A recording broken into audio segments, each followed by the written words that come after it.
Praise the lord. Welcome to showers of blessing. దేవుని కృపలో భద్రపరచబడి నూతన దినంలో ప్రవేశించాం. ఈనాటి దేవుని వాగ్దానం, మీరు చేయు కార్యములన్నీయు ప్రేమతో చేయుడి. Let all that you do be done in love.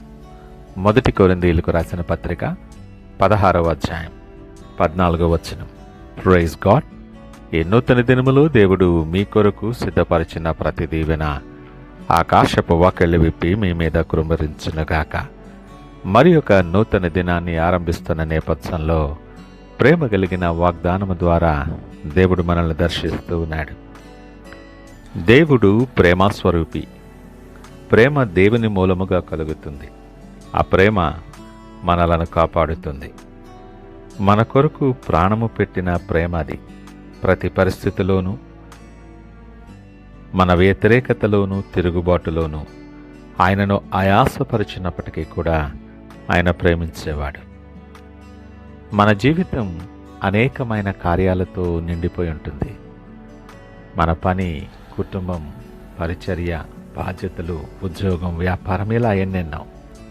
దేవుడు అడుగుతున్న ప్రశ్న ఏంటంటే, నువ్వెన్ని పనులు చేసావని కాదు, నువ్వు ఎలా చేసావని అడుగుతున్నాడు. పౌలు తన పత్రికను ముగిస్తూ ఉన్నప్పుడు ఈ బలమైన మాట ప్రకటిస్తూ ఉన్నాడు. మీరు చేయు కార్యములన్నీ ప్రేమతో చేయండి అని. కొరింథీ పత్రికలో గమనిస్తే ఆ పత్రిక అంతా కూడా శిక్షణలతో, సరిదిద్దడంతో నిండి ఉంటుంది. విభేదాలు, గర్వం, స్వార్థం అన్నీ కనబడతాయి. చివరికి పౌలు చెప్తున్నాడు ఏంటంటే, ఈ సమస్యలన్నిటికీ ఒకే పరిష్కారం, అది ప్రేమ. ప్రతిదినం ఆయన ప్రేమను అనుభవిస్తున్నటువంటి మనం ఆ ప్రేమను కొద్దిగానైనా ప్రకటించగలుగుతున్నామా? ఆ ప్రేమ నిజంగా మనలో పనిచేస్తూ మనలను ప్రభావితము చేయగలుగుతుందా? ఒకసారి ఆత్మవిమర్శ మనం చేసుకోవలసిన వారమై ఉన్నాం. నీవెవరివైనా, ఎంతటి వాడవైనా, నువ్వు గొప్పవాడువు కావచ్చు, వివిధములైన నైపుణ్యతలు కలిగిన వాడవై ఉండొచ్చు, విస్తారమైన జ్ఞానము కలిగిన వాడవి ఉండొచ్చు, బలవంతుడివు, వ్యాపారవేత్తవు, ఉద్యోగస్తునివి, అనేక అధికారములు కలిగిన వాడువు, ఎవరైనా ఉండొచ్చు. కానీ నువ్వు ప్రేమ లేని వాడివైతే అది వ్యర్థము అని లేఖనం మాట్లాడుతుంది. ప్రేమ అంటే అది భావోద్వేగం కాదు, ఇది ఒక నిర్ణయం. మనము పాపులమై ఉండగా క్రీస్తు మన కొరకు మరణించాడు. ఆయన మన అర్హత చూడలేదు, ప్రతిఫలం ఆశించలేదు. మనము కూడా అర్హత చూడక, ప్రతిఫలం ఆశించక క్రీస్తును ప్రతిబింబించడమే నిజమైన ప్రేమ. నీ మాటలలో, నీ నడకలో, నీ ప్రవర్తనలో క్రీస్తును ప్రతిబింబించాలి. ప్రేమ లేకుండా నువ్వు చేసే పని నీకు భారంగా మారుతుంది, చిరాకు తెప్పిస్తుంది, ఆత్మీయ ఫలాన్ని కోల్పోతావు. దేవుడు నువ్వు చేసే పనుల కంటే నీ హృదయాన్ని చూస్తాడు. ఆయన నీకున్న పరిస్థితిని బట్టి విస్తారమైన దాన ధర్మాలు చేస్తూ, ఇంకేమైనా మంచి కార్యాలు చేస్తూ ఉండొచ్చు. అయినా ప్రేమ లేకపోతే అవి వ్యర్థం. ప్రేమ స్వప్రయోజనాన్ని ఆలోచించదు, అపకారం మనసులో ఉంచుకోదు, అమర్యాదగా నడవదు, డంబముగా ప్రవర్తించదు. ప్రేమ సహనం కలిగి దీర్ఘశాంతము సహించే విధముగా ఉంటుంది. ఇవి ప్రేమ లక్షణాలు. ఈ మాటలు వింటున్న ప్రియ దేవుని జనాంగమా, నీ యేసయ్య ప్రేమ లాంటిదే. యోగ్యత లేని మనకు యోగ్యతనిచ్చి, మన భారాన్ని భరిస్తూ, కోపపడక క్షమించి దీవించే ప్రేమ అది. ఎన్నోసార్లు నువ్వు తృణీకరించి, అవమానించిన, తిరుగుబాటు చేసిన, నిన్ను ఆదరించి, హత్తుకొని, నీ కొరకు ప్రాణము పెట్టి నిన్ను రక్షించిన యేసయ్య ప్రేమను జ్ఞాపకము చేసుకో. ఆ ప్రేమ నీలో ఉన్నదా ఆలోచన చేయి. నువ్వు ప్రేమతో చేసిన పని దేవునికి ఘనత తెస్తుంది, మనుషులకు ఆశీర్వాదం అవుతుంది. అది మన హృదయాన్ని మార్చగలదు, మారుస్తుంది.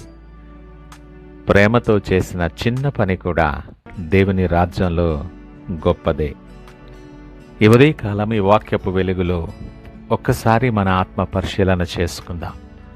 నేను చేస్తున్న పనులలో, నా మాటలో ప్రేమ ఉందా, లేదా ఒత్తిడి, నటన ఉన్నదా?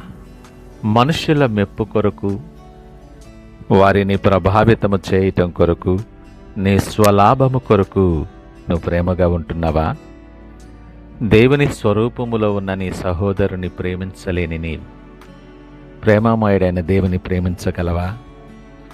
మనం యోగ్యత లేనప్పటికీ దేవుడు ఈ నూతన దినమనే అవకాశాన్ని మన జీవితంలో అనుగ్రహించాడు. ఆయన ప్రతి మాటలో, ప్రతి కార్యములో, ప్రతి ఆజ్ఞలో, ప్రతి వాగ్దానములో కూడా ప్రేమ ఉన్నది.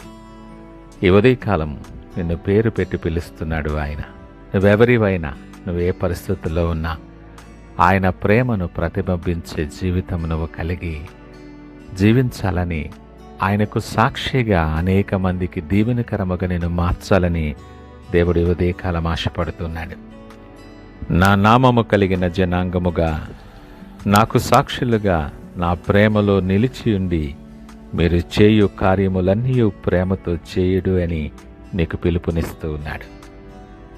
ఈ నూతన దినమైన అవకాశములు దేవుని ప్రేమను ప్రకటించలా, ఆయన ప్రేమను ప్రతిబింబించేలా జీవించటానికి సిద్ధపడి ఆయన వైపు చూస్తూ ప్రార్థనతో ఈ నూతన దినాన్ని ఆరంభిద్దామా?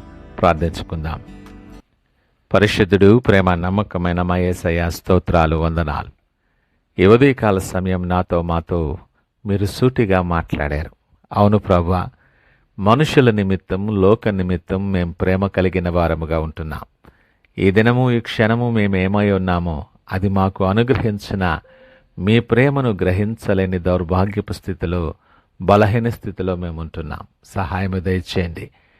మా పనులు, మా మాటలు, మా నడతలు, మార్గాలు ప్రేమతో నిండినవిగా ఉండినట్లు మమ్మల్ని దీవించమని ప్రార్థన చేస్తున్నాను. అయ్యా, మా మాటల్లో నీ కృపను, మా జీవితంలో నీ స్వభావాన్ని కనిపించలాగిన మమ్మలను మార్చి నీకు సాక్షులుగా అనేక మందికి దీవెనకరముగా వాడుకొనమని మా చేతులు మీ చేతులకు అప్పగిస్తున్నాం. మా అడుగు తడబడక, పాదము తొట్టలేక మీరు సిద్ధపరచిన ప్రేమ మార్గములో నడవటానికి బలపరచమని సకల మహిమ, ఘనత, ప్రభావాలు మీకే ఆరోపిస్తూ యేసు పరిశుద్ధ నామమున అడుగుచున్నాము తండ్రి.